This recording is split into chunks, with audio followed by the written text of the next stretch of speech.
Hello everybody, thanks for joining Walrus News Now. We have a breaking news alert. Paris attacks. ISIS claims responsibility for gunfire blast that killed 128 people.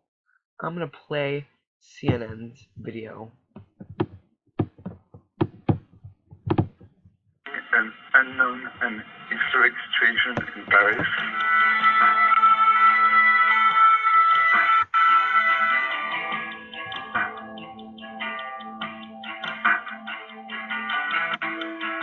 Police are just storming a concert hall. We don't know the exact number. It could be 100, more, less, being held hostage. The show was about to end, and suddenly we heard gunshots coming behind us. What I can see right now is a few emergency response units, firemen going in the building and trying to rescue and evacuate a few of the hostages that were trapped. I was eating at a restaurant with a friend of mine. All of a sudden we heard huge gunshots and lots of glass coming through the window. When I looked back, I saw at least two men, unmasked men. Maybe there were three, and they were firing randomly. You see people on the ground wounded. What appears to be a lady there with her leg up in the air trying to get some treatment.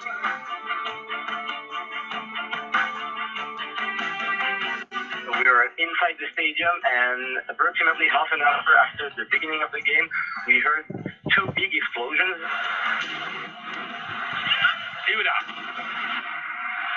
France's president was inside the soccer stadium where explosions broke up the game. This is a terrible hardship. It was a bloodbath, and they shot at us, and they reloaded the guns several times, multiple times. It sounded like there would be more than one, and it also sounded as if they'd stopped to reload, and then they reloaded again, and then more gunshots fired the second time around. Thankfully, I have seen about 100 to 150 hostages, civilian people being evacuated. My sister, my girlfriend, my parents, my grandparents asking me if I was okay. So I didn't know what was going on, and they told me that there had been attacks all over Paris, including explosions in near the stadium. So I understood that something big was going on. We expect that there may be a lot of dead people tonight in Paris. This is an attack not just on Paris, it's an attack not just on the people of France, but this is an attack on all of humanity and the universal values that we share.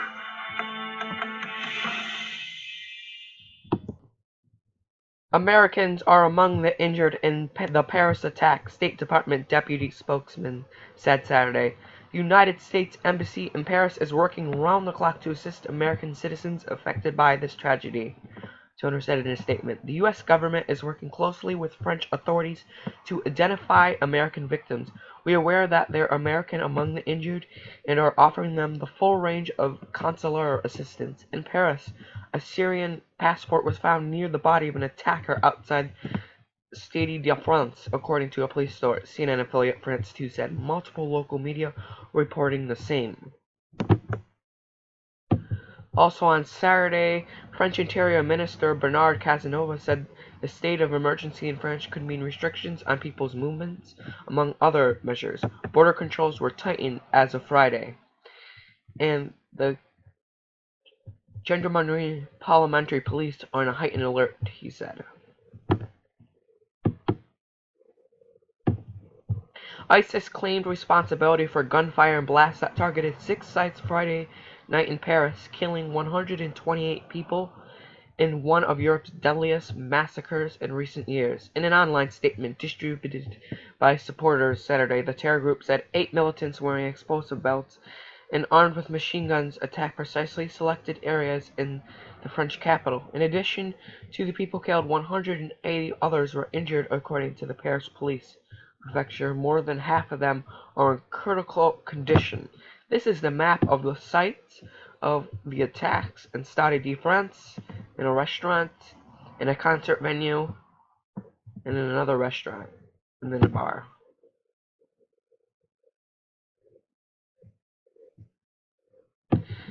Night of horror. Gunmen hit Friday night when bars and restaurants were bustling with residents and tourists. When they stormed in, glass shattered under the rage bullets. Excited weekend chatter turned into panic screams. One of the targets was near a soccer match as France played world champion Germany. Terrified fans huddled together and streamed onto the fields after blasts went off. Others hugged. At the Bataclan, a concert hall where most of the fatalities occurred, fans were listening to American rock band Eagles of Death Metal when the blast started. People yelled, screamed, said Julian Pierce, a radio reporter who was there. It lasted 10 minutes. 10 horrific minutes where everybody was on the floor. Some images of... This is where troops will patrol the Eiffel Tower. Well, right now the Eiffel Tower is closed until further notice, according to CNN. I just saw a few minutes ago.